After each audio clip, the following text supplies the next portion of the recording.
आज गिरिराज जी और जगन्नाथ जी दोनों ने एक साथ भोग आरोगा।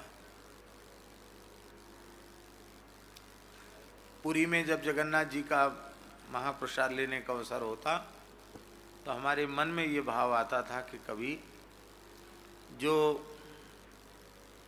जगन्नाथ जी को बना के वहाँ की पद्धति से बना के पवाते हैं, ऐसे ही वे ही आकर श्री गिरिराज जी के लिए भोग तैयार करें।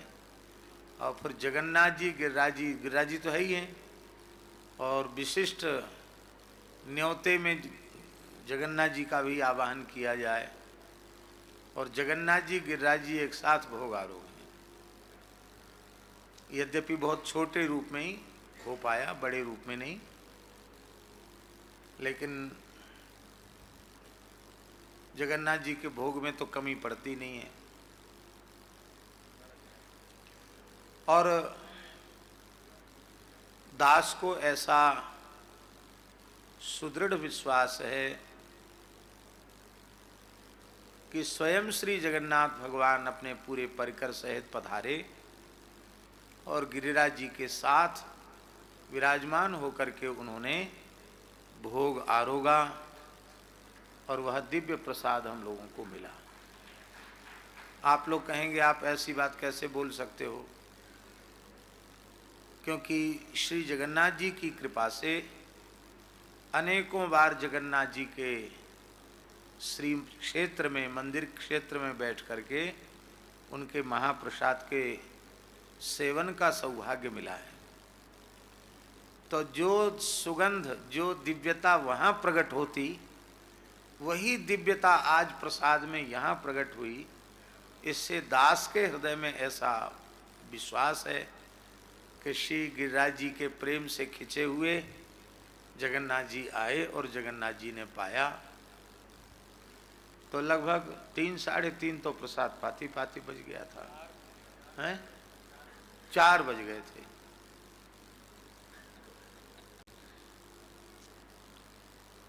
और जगन्नाथ जी भी अपनी जगन्नाथ हैं, वहाँ उड़ीसा में कहते जगतर नाथ, सारे जगत के नाथ हैं।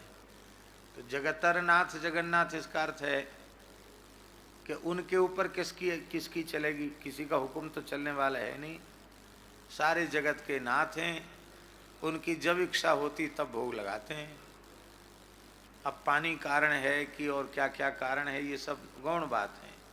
मुख्य बात है जगन्नाथ जी जब भोग आरोगना चाहते हैं तब भोग आरोगते हैं, और जब वो विश्राम करना चाहते, सोना चाहते, तब सोते हैं।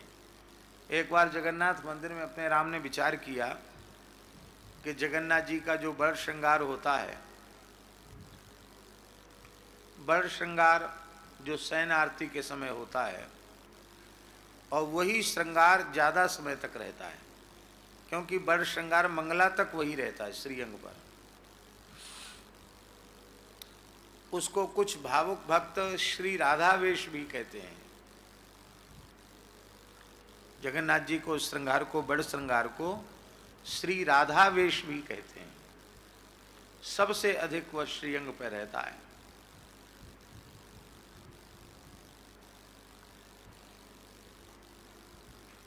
तो हमने विचार किया कि बड़ श्रृंगार शयन आरती का दर्शन जगन्नाथ जी की करेंगे। 10 साढ़े 10 बजे शयन आरती होती रात को। लगभग 9 बजे मंदिर में पहुंचे और सवेरे 3:30 से 4 के बीच में जगन्नाथ जी की शयन आरती हुई। तब तक मंदिर में ही रहे। मैंने कही तो मंगला का समय हो गया। बोले हाँ, थोड़ी देर भगवान थोड़ा पखाल भात पाके सो जाएंगे और फिर थोड़ी देर में मंगला। घंटा भर भी विश्राम नहीं होगा, जगन्नाथ जी की मर्जी है। शयन आरती हो रही है सवेरे 3:30 से 4 के बीच में।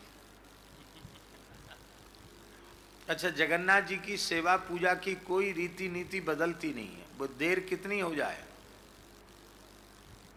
कोई सेवा ये नहीं कि इतनी लेट हो गई तो जल्दी जल्दी कर दो, वो नहीं, वो अपने नियम से चलेगी। सेवा में भी सबकी अलग अलग सेवा है। दातुन कराने वालों की सेवा अलग है, दातुन वाले पुजारी अलग हैं। दातुन के बाद कुल्ला कराने वाले अलग हैं।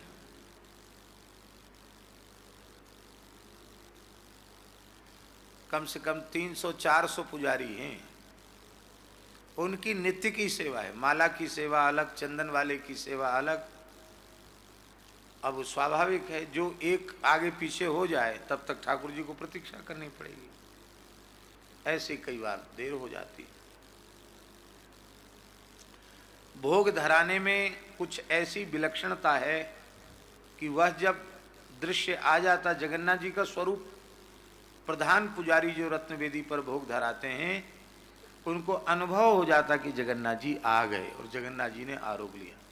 अब जब तक वह अनुभूति नहीं होगी तब तक लगातार प्रार्थना की जाएगी भोग आरोगने की।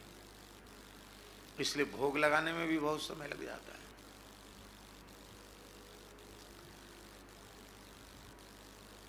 भोग सामग्री जगन्नाथ जी की आती है, आपने तो अनुभव किया होगा। कोई गंध होती है उसमें? नहीं होती। और जैसे ही जगन्नाथ महाप्रभु आरोग लेते हैं तो पूरा मंदिर का परिचय भगवान जगन्नाथ के महाप्रसाद की दिव्य सुगंध से गमगमा उठता है। दिव्य सुगंध, पता चल जाता जगन्नाथ जी के अधर का स्पर्श उस पदार्थ से हो गया।